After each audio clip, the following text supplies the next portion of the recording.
Welcome to our spiritual warfare series.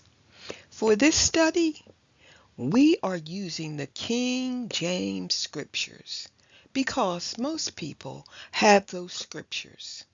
I want you to be able to follow along and complete your own research as well. Feel free to use any scriptures of your choice. If you have not listened to the lessons 1 through 3, go back and listen to those lessons before you begin this lesson. This series is for people who have an open mind. Let's get started. There is a spiritual war going on for our words. If the enemy has our words, then he has our tongue.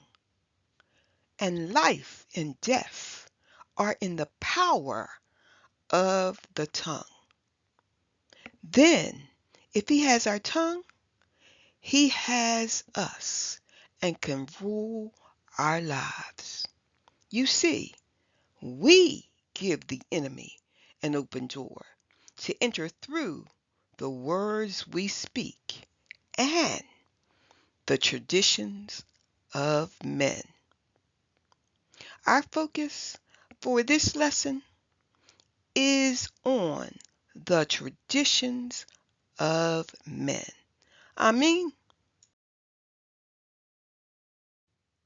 Mark chapter 7, verses 8 through 9, and it reads, "For laying aside the commandment of Yah, ye hold the tradition of men." Pay attention to hold the tradition of men, as the washing of pots and cups, and many other such like things ye do. And you said unto them, Full well you reject the commandment of Yah, that you may keep your own tradition. You see, we have a lot of traditions of men.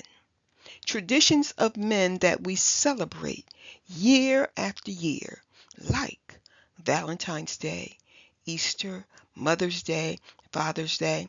That's just to name a few of the traditions of men.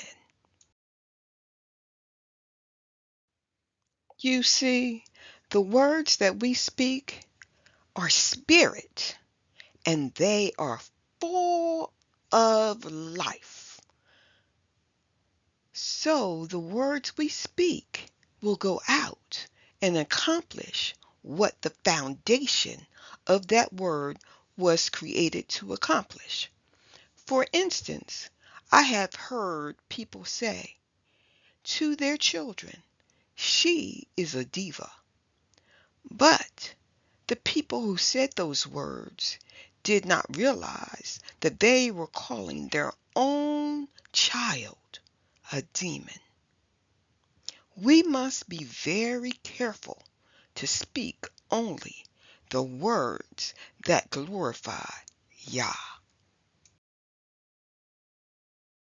It is the same when we're celebrating the traditions of men. What are we really celebrating? We will look at the foundation of the celebration.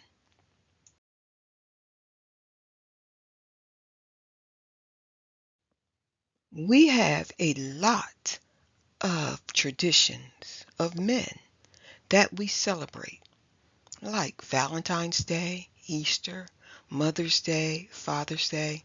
I'm just naming a few. But when we are celebrating Valentine's Day, we are celebrating a pagan festival.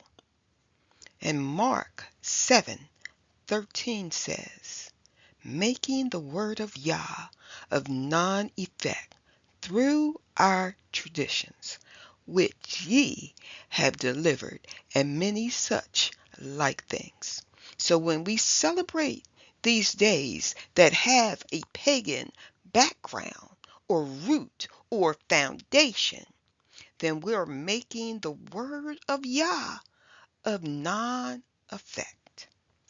Valentine's Day is a Roman fertility deity and a deity of agriculture.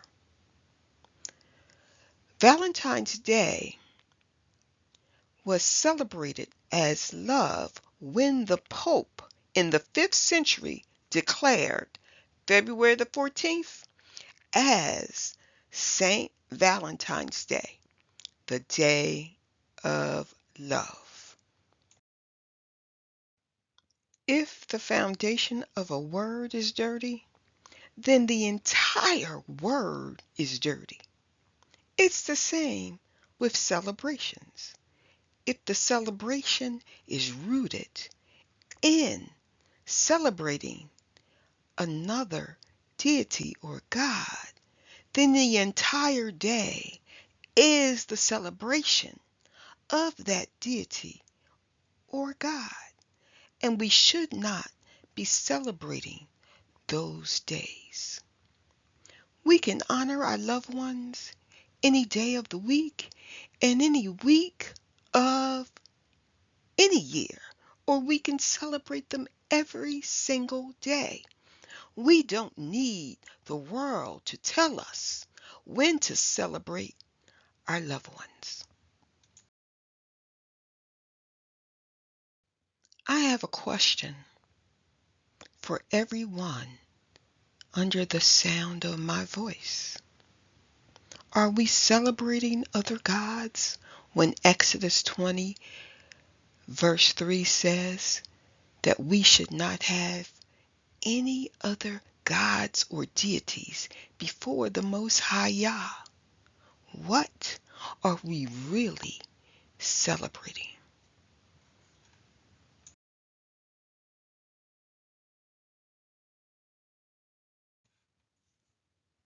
Let's look at the celebration of Easter. Since prehistoric times, people have celebrated the equinox and the solstice as sacred times, and it is called Easter. When we celebrate Easter, we are celebrating a pagan deity named Estar. Estar is the deity of renewal and rebirth. The eggs that we see during that time, it represents renewal and rebirth. Now that you know the truth, will you keep celebrating Easter and follow the wide road? Or will you get on the straight and narrow path and only follow the days that have been assigned to us in the scriptures in Leviticus 23? The choice is yours.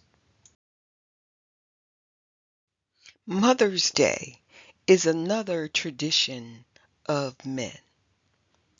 Mother's Day is celebrating a Greek deity, Rhea. Rhea is known as the mother of gods, and she represents nature and fertility. A festival was held every year in the spring to celebrate and honor her. When we celebrate Mother's Day, we are celebrating another God or deity. We can celebrate our mothers any day of the year and any week that we want to. We don't need the world to tell us when to celebrate our mothers. The foundation of these celebrations is rooted in worshiping other gods or deities. It is like building a house with a weak foundation. The house will fall. Now that you know the truth, what will you do about it?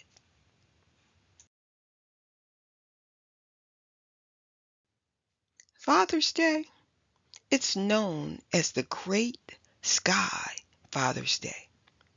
Celebrating Father's Day gives honor to Zeus and the summer solstice. Zeus is considered the ruler, the protector, and the father of all the deities and humans. When we celebrate Father's Day, we are celebrating a pagan deity. We can celebrate our fathers every day of the year and any day that we want to. We don't have to go by what the world tells us to do.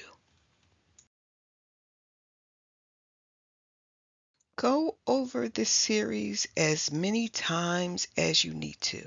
Go over it with your family and do your own research, and you be convinced in your own mind.